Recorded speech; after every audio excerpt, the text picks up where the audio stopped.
ప్రతి విజయం వెనుక ఉంటుందో మహిళ వెలుగుల్ని పంచి కరిగే కొవ్వొత్తిలా ఆ వెలుగే సత్యం శివం గుర్తిస్తే నీదే జయం ఒక మగువ శాపంతో పసివాడే గగనం ఒక మహిళా శపథంతో పొణికిల్ది భువనం మధురం నీ చరితం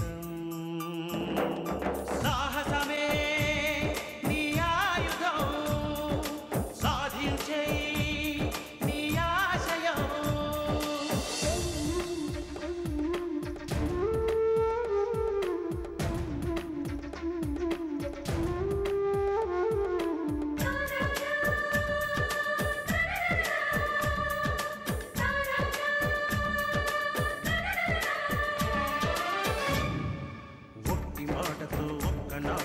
రాదు రాదు జయము చిత్తశుద్ధితో చెమట ఓర్చితే అందదా విజయము పిడుగు రాలిన అడుగు ముందుకు వేయుటే ధైర్యము మనసు చూపిన మార్గం మొదలక సాగని పయనము అంతులేనిది నీ సహనము సాటి లేనిది నీ త్యాగము బతుకు బాటలో ఎన్ని వెతుకులాటలో మలుపు మలుపునా ఎన్ని ఆటుపోటులో గెలుపే నీ ధ్యేయం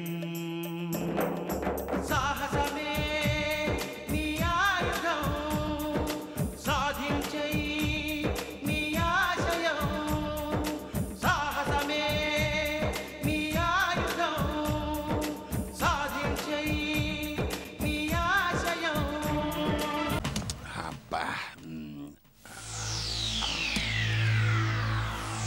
నాన్న శత్రువుని దెబ్బతీయడానికి మంచి అవకాశం వచ్చింది. ఆ అవకాశాన్ని మనం సద్వినియోగం చేసుకుంటే జయం మనదే. ఏంటమ్మా అవకాశం? నగర శివార్లో మా వారు 3 అంతస్తుల ఫ్లాట్లు కట్టిస్తున్నారు కదా. అవును, అందులోనే కదా మన జానకి సిస్టర్ ఝాన్సీ కూడా ఫ్లాట్ తీసుకుంది. ఆ బిల్డింగ్ ని ఆనుకొని కొత్తగా బస్ స్టాండ్ రాబోతోంది. బస్ స్టాండ్ రావడానికి శత్రువుని దెబ్బతీయడానికి సంబంధం ఏమిటమ్మా? బస్ స్టాండ్ వస్తే అక్కడి సైట్ వాల్యూ, ఫ్లాట్స్ వాల్యూ పెరుగుతాయి కదా. మనం ఊహించినట్టుగా పెరగటానికి అవకాశం ఉంది, కానీ రేటు పెరగటానికి శత్రువుని దెబ్బతీయడానికి సంబంధం ఏమిటమ్మా?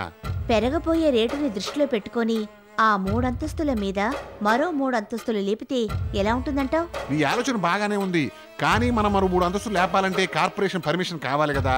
అయినా మనం మరో 3 అంతస్తులు లేపటానికి శత్రువుని దెబ్బతీయడానికి సంబంధం ఏంటి? కార్పొరేషన్ పర్మిషన్ లేకుండా కడితే ఏమవుతుంది? కార్పొరేషన్ పర్మిషన్ సరే, ముందుగా మీ ఆయన ఒప్పుకోవాలి కదా, పైగా మీ అత్తగారికి కూడా తెలియాలి. అయినా కార్పొరేషన్ పర్మిషన్ లేకుండా బిల్డింగ్ కట్టడానికి శత్రువుని దెబ్బతీయడానికి సంబంధం ఏంటమ్మా? కార్పొరేషన్ పర్మిషన్ లేకుండా మరో 3 అంతస్తులు కట్టించడానికి మా వారిని నేనొప్పిస్తాను. నువ్వు ఇంజనీర్ సుందరం సహాయంతో అక్కడ బస్ స్టాండ్ రాకముందే మరో 3 అంతస్తులు లేపాలి. ఇందాక నుంచి నేను సంబంధం ఏంటి అని చెప్పి చెవుకోసిన మేకలు అరుస్తుంటే నీ మానాన్ని మాట్లాడుకుంటూ పోతున్నావు. మనం మరో 3 అంతస్తులు లేపటానికి శత్రువుని దెబ్బతీయడానికి సంబంధం ఏంటి? సంబంధం ఏంటి?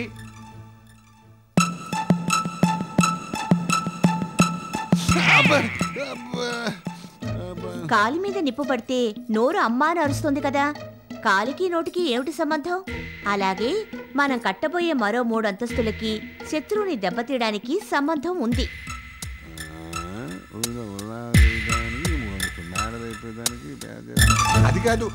అది కాదమ్మా. నువ్వింకేం మాట్లాడకుండా మరో 3 అంతస్తులు కట్టించడానికి ప్లాన్ చెయ్యి. ఏంటి మరో 3 అంతస్తులా? అంతస్తులు కట్టడం అంటే పేకమేళ్ళ కట్టడం అనుకున్నావా? అసలు నీకు ఆలోచన ఎలా వచ్చింది? సలహా ఇచ్చిన సన్నాసి ఎవడో? నాకే ఆ ఆలోచన వచ్చిందండి. వస్తే వచ్చింది కానీ నన్ను మాత్రం సతాయించుకో. మరో 3 అంతస్తులు లేపాలంటే మాటలా?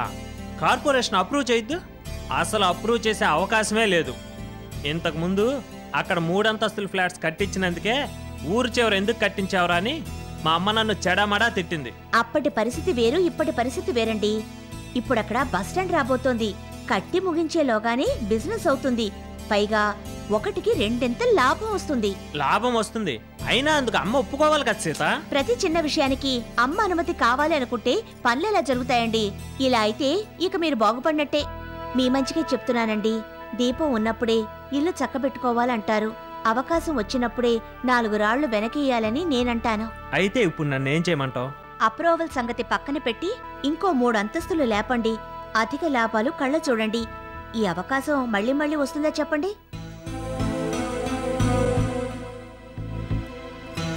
చూడండి, మనకా పిల్లలు లేరు. మీ శారీరక లోపం కారణంగా పిల్లలు పుట్టే అవకాశం లేదు. అయితే అధిక వ్యయంతో అధునాతన వైద్య విధానంతో చికిత్స చేయించుకుంటే ఫలితం ఉండొచ్చని పెద్ద డాక్టర్ గారు చెప్పారు కదండి. ఆ చికిత్స ఇక్కడ చేయించుకుంటే మీ లోపం అందరికీ తెలిసిపోతుంది. అందుకని విదేశాలు వెళ్ళి చికిత్స చేయించుకుందరు గాని దానికి డబ్బు కావాలి కదా. పిల్లల కోసం ఫారెన్ వెళ్తామని మీ అమ్మగారిని డబ్బు అడిగితే ఏమన్నా బాగుంటుందో చెప్పండి? అదే మన చేతిలో పుష్కలంగా డబ్బుందనుకోండి, ఒకరిని యాచించకుండా మన డబ్బుతో మనం వెళ్ళొచ్చు కదా. పెద్ద కోడలన్న గౌరవం కన్నా బిడ్డల తల్లి అంటే పొందే గౌరవం వేరండి. పిల్లల గురించి కాకపోయినా కనీసం మన గురించైనా డబ్బు కావాలి కదా. సరే, అమ్మతో ఒక మాట చెప్పి. ఆ చెప్పేదేదో ఇప్పుడు కాదు, తర్వాత చెప్పొచ్చు. లాభాలు చూపిస్తే ఎవరు కాదంటారు? ఇంకా ఏమిటండి ఆలోచిస్తున్నారు? ఏం లేదు, మరో 3 అంతస్తులు కట్టించాలంటే డబ్బు కావాలి కదా. వినోద్ దగ్గర ఫైనాన్స్ తీసుకుందామని ఆలోచిస్తున్నా. సరిపోయింది, వినోద్ దగ్గర. అయితే ఇక మనం బిల్డింగ్ కట్టినట్టే, అధిక లాభాలు చూసినట్టే, ఫారెన్ వెళ్ళినట్టే, బిడ్డల్ని కన్నట్టే. సీత, లేకపోతే ఏమిటండి? మంచి మనసున్న వాళ్ళ దగ్గర తీసుకుంటే మనకి మంచి జరుగుతుంది. ఆ పిసినారి దగ్గర తీసుకుంటే మొదటికే మోసం వస్తుంది. అందుకని మంచి హస్తవాసి ఉన్న ఫైనాన్షియల్ దగ్గర తీసుకుందామండి. సరే అలాగే.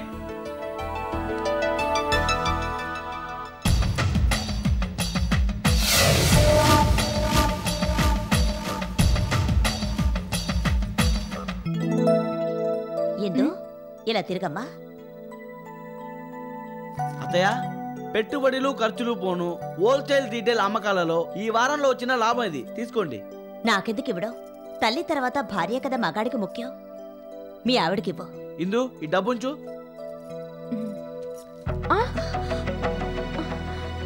ఇదేంటండి, నా కాళ్ళ మీద పడ్డావేంటి? లేవండి. పిచ్చి పనులంటే ఇవే. పెళ్ళాం కాళ్ళ మీద పడడం పిచ్చైతే పెళ్ళాం చేత సేవలు చేయించుకోవడం కూడా పిచ్చే.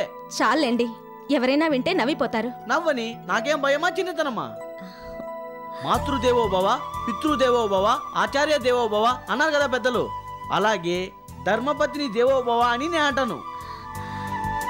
భార్య దైవంతో సమానమని రామకృష్ణ పరమహంస గారు తన భార్య కాళ్ళకి మొక్కారని మొన్న గుడిలో పూజారి అన్నారు కదా. అందుకే నిన్ను దైవంగా భావిస్తూ నీ కాళ్ళకు మొక్కాను. నేనెవరిని? పిచ్చి సన్నాసిని. నువ్వు బాగా చదువుకున్నావని కట్టుకోవాల్సిన దానివి. ఏరికోరి నన్ను కట్టుకున్నావు, నా అమాయకత్వాన్ని సరిదిద్దావు. ఇంకా పూర్తిగా పోలేదనుకో, నాకు విద్యాబుద్ధులు నేర్పించావు, ధర్మారావు గారు అల్లుణ్ణి అనే హోదా కల్పించావు. ఇవాళ నేను రైస్ మిల్ ఓనర్ని కావడానికి కారణం నువ్వే కదా. నాకు స్థితినిచ్చిన దానివి. కృతజ్ఞతగా నీ కాళ్ళకు మొక్కడం తప్ప తప్పేం లేదు. పైకి పెద్ద పెద్ద కబుర్లు చెప్తారు గాని పడకటింట్లో పెళ్ళాం కాళ్ళు పట్టుకొని మొగుడెవడని. ఇందు, నేను నిన్ను దైవంగా భావిస్తూ అత్తయ్య ముందు నీ కాళ్ళు పట్టుకున్నాను. పెళ్ళాన్ని పూజించిన వాడు దేవుణ్ణి పూజించడంతో సమానం. పెళ్ళాన్ని నమ్ముకున్నవాడు ఎవ్వడు చెడిపోడు, తప్పకుండా వృద్ధిలోకి వస్తాడు. జేకే భయ్య, మీకు 30 లక్షలు అప్పు కావాలి. అవసరానికి అప్పులు ఇవ్వడానికే మేము ఉన్నాం అని తెలిసే మీ దగ్గరికి వచ్చినా. మీకీ ఫాదరు ధర్మారావు మాకి బడా దోస్తు. ఆయనకి ముఖము చూసి మాకు అప్పు ఇవ్వు. దేకో జేకే భయ్య, మేము చాలా స్ట్రిక్ట్. చెప్పిన టైంకు వడ్డీ ఇవ్వాలి. గడువు దాటిందో మేము గడబెడ చేస్తాం. మేము మంచిగానే ఉంటాము, తేడా వచ్చిందంటే హంటరు తీస్తాం. ఫైనాన్సు బిజినెస్ కి కరకుతనము కావాలి. అవసరమైతే రౌడీయిజము చేయాలి. మేము అది కూడా చేస్తాం. యామయ్య సేటు, నువ్వు ఇచ్చే 30 లక్షల రూపాయలకి 360 ప్రెసిన్లా. మేము చాలా చోట్ల అప్పు చేసామయ్యా. మేము ఫైనాన్స్ కూడా చేసాం. ఆయన 10 కోట్లకు అధికారి. అరే, ఆ 10 కోట్లు చూసే మేము అప్పు ఇస్తున్నాం. నీ మొహానికి ఇస్తామా అప్పు? చూడు జేకే భయ్య, మాట తప్పితే మేము తాటా ఉలుస్తాము. ఇది మీకు ఇష్టమైతే ఈ డాక్యుమెంటు మీద మీరు దస్తఖత్ చేయండి.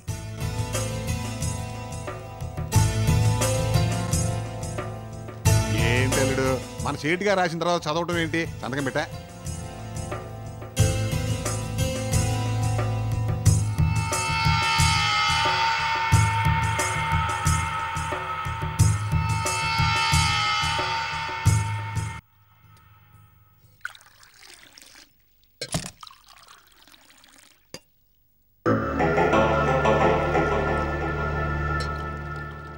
పిన్ని ఏమిటిది?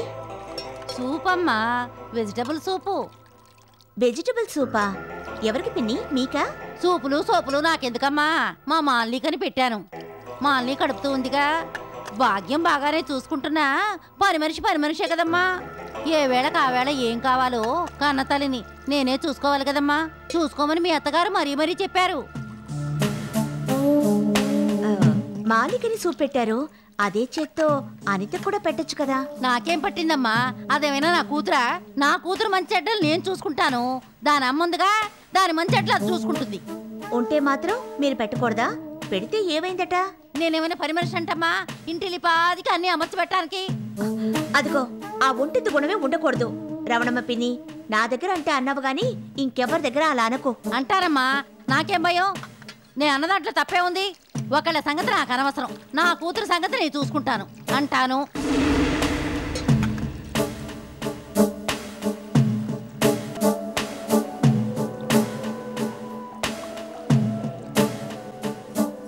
బామా బామా,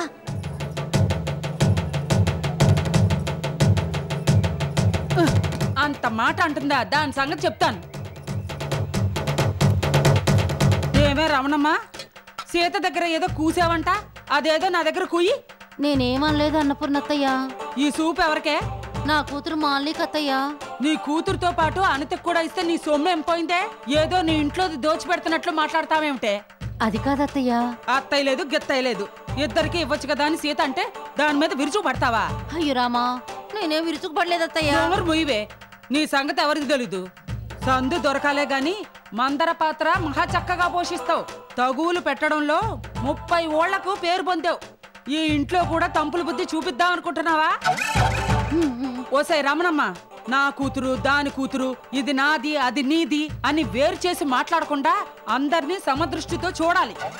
సూపు కాదు, టానిక్ కాదు, పళ్ళరసాలు కాదు, ఏదిచ్చినా ఎవరిచ్చినా గర్భవతులిద్దరికి ఇవ్వాలి. పక్షపాతం చూపించావో నీకు పక్షపాతం తెప్పించగలను. ఇంకోసారి ఇలా జరిగిందో నీ పెట్టే బేడ వీధులకు విసిరి పరువు తీసి గవర్నర్ పేట సెంటర్ దాకా తరవగలను. జాగ్రత్త. చెప్పింది బుర్రకెక్కిందా? నీ కూతురుతో పాటు అనిత కూడా సూపివ్వు, లేదంటే నీ పని సూపే, నీ వీపు సాపే.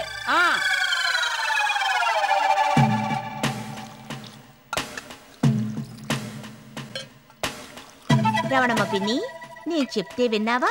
తినాల్సిన 4 చివాట్లు తినేదాకా నీకు తెలిసిరాదనుకుంటాను. ఇస్తానమ్మా, ఇవ్వక చేస్తానా? ఇంకా పని మనిషి భాగ్యం ఎందుకమ్మా? ఇవాళ నుంచి దాని పనులు కూడా నేనే చేస్తాను. ఇదిగో ఇప్పుడే వంటింట్లోకి తగలడి వెచ్చగా వెజిటబుల్ సూప్ పెట్టి అనితకి ఇస్తాను. ఆ తయారు చేసేదేదో మీ కూతురికి ఇచ్చుకోవచ్చు. ముందు ఈ సూపు అనితికి బండి. బామా, వద్దమ్మా, అలాగే ఇస్తాను.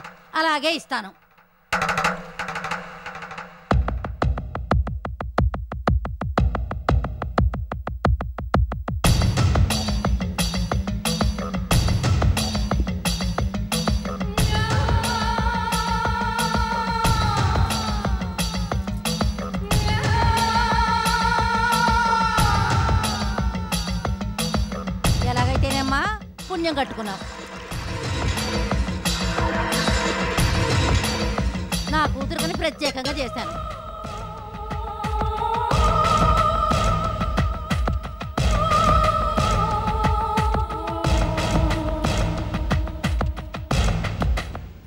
ఏమండి, లేవండి, మిమ్మల్నే. ఉండనిత, జూనియర్ బాలాజీ గారు ఏమంటున్నాడో కాసేపు వినని. ఏంటి వాడు అనేది మీరు వినేది? ముందు లేవండి, లెమ్మంటుంటే. అదేం కుదరదు, మా వాడితో కాసేపు మాట్లాడిని. ఏరా నాన్న, ఏం చేస్తున్నావమ్మా? ఆహా, ఏంటి ఆలోచిస్తున్నావా? ఇప్పటి నుంచే నీకెందుకురా నాన్న ఆలోచనలు?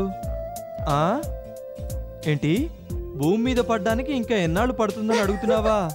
ఎంతరా, మరో 7 నెలలు ఓపిక పట్టావనుకో ఈ విశాల ప్రపంచం అంతా నీదే. ఏంటో చెప్పు నాన్న. ఏంటి నువ్వు ఈ భూమి మీద పడేలోగా నీకు పని చేసి పెట్టాలా?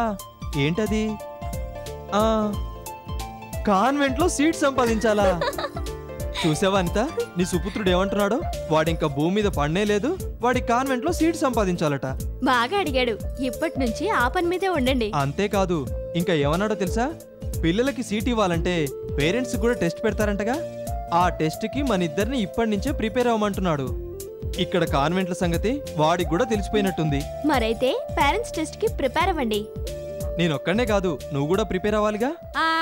ఆలు లేదు చూలు లేదు, కొడుకు పేరు సోమలింగం అన్నట్ట. అలా ఉంది మీ వరుస. గంజిలో ఉప్పు లేదు కానీ పాలలోకి పంచదార కావాలన్నట్ట నీలాంటి వాడే. నెలలు నిండను లేదు, కాన్పు జరగను లేదు, అప్పుడే కాన్వెంట్ సీట్ల గురించి ఆలోచిస్తున్నారా? దురాశ దుఃఖానికి చేట అంటారు.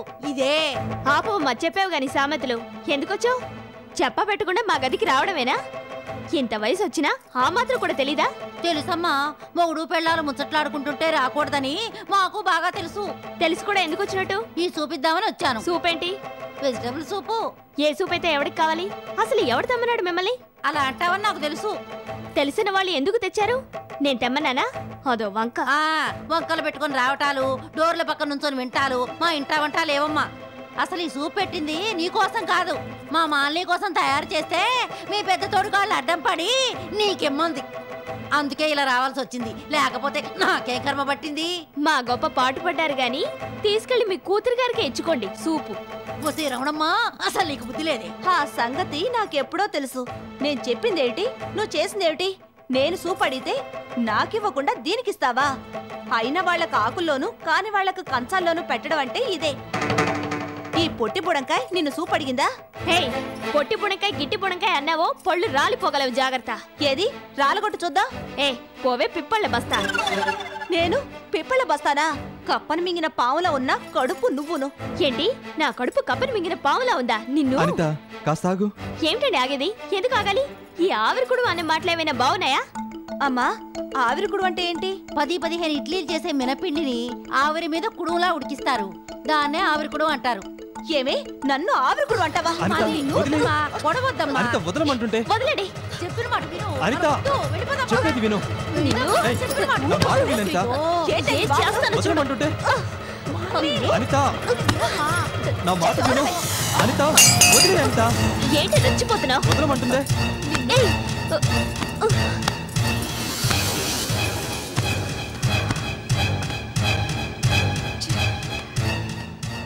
నా ప్లాన్ బూడిదలో పోసిన పన్నీరైంది.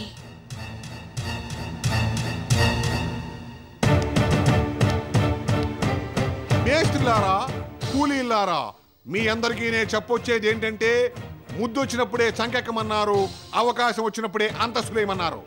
పనివాడు పనివంతుడైతే యజమాని ధనవంతుడవుతాడు. వ్యవసాయ రంగాన్ని తీసుకోండి, పారిశ్రామిక రంగాన్ని తీసుకోండి, కర్షకుడు కార్మికుడు లేకపోతే ప్రగతి సాధ్యం కాదు. మొక్కుబడిగా పనిచేయడము పనే, మనసు పెట్టి పనిచేయడము పనే. కాకపోతే మనసు పెట్టి పనిచేస్తే సకాలంలో అన్ని పనులు సక్రమంగా పూర్తయిపోతాయి.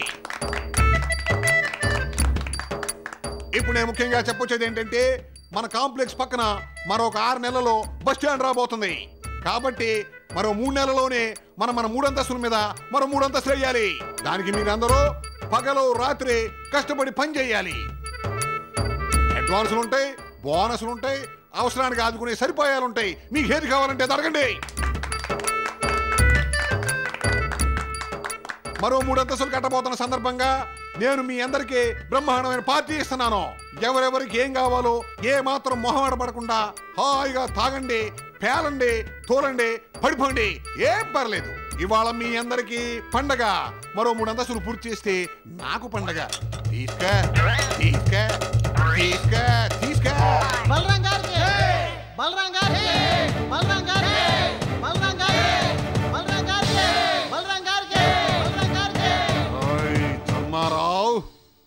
భారతమాత గురించి నిన్న నువ్వు చదివిన పాట అప్పచెప్పు. భరతమాతను నేను వేదకాలం నాటి జీవన విధానాన్ని, వైభవాన్ని చూశాను. పరాయి పాలనలో బందీగా జీవించాను. గాంధీజీ శాంతి పోరుని తిలకించాను. ఝండా ఉంచా రహే హమారా అంటూ జాతీయ పతాకాలు పట్టుకొని తెల్లదొరలను నిరసించిన ధీర వనితల దేశభక్తిని చూశాను. ఆనాటి 40 కోట్ల నా అనుంగు బిడ్డలు త్యాగాలు చేసి ప్రాణాలని పణంగా ఒడ్డి నాకు దాస్య విముక్తి కలిగించినప్పుడు నేను పొందిన ఆనందం అంతా ఇంతా కాదు. నా బిడ్డల పరాక్రమానికి ఆనంద బాష్పాలు రాల్చిన నేను ప్రస్తుత ప్రవర్తనకు కుమిలిపోకుండా ఉండలేకపోతున్నాను. అన్ని రంగాలలోనూ పురుషులతో పాటు స్త్రీలు కూడా పోటీ పడుతున్న ఈ రోజుల్లో కూడా స్త్రీ జాతి చిన్నచూపుకు గురి అవుతోంది. ఈ దృక్పథం మారాలి. ఈ జాతి వివక్షత చెరిగిపోవాలి. ఆడ మగ ఒక్కటేనన్న భావం ఆచరణలో కనిపించాలి. నేను నిండుగా ఆనందపడేది అప్పుడే. ఆ శుభగడియ కోసమే ఎదురు చూస్తున్నాను. Good, very good. నువ్వు బాగా చదువుతున్నావు. ఇలాగే శ్రద్ధగా చదివితే ఈ జైలు నుంచి వెళ్ళేలోగా నువ్వెంతో నేర్చుకోవచ్చు. ఆంటీ, నా హోంవర్క్కి టైం అయింది. మళ్ళీ రేపు ఇదే టైంకి వస్తాను. రెండో పాఠం కూడా బాగా చదవాలి, తెలిసిందా? వస్తాను, బాయ్.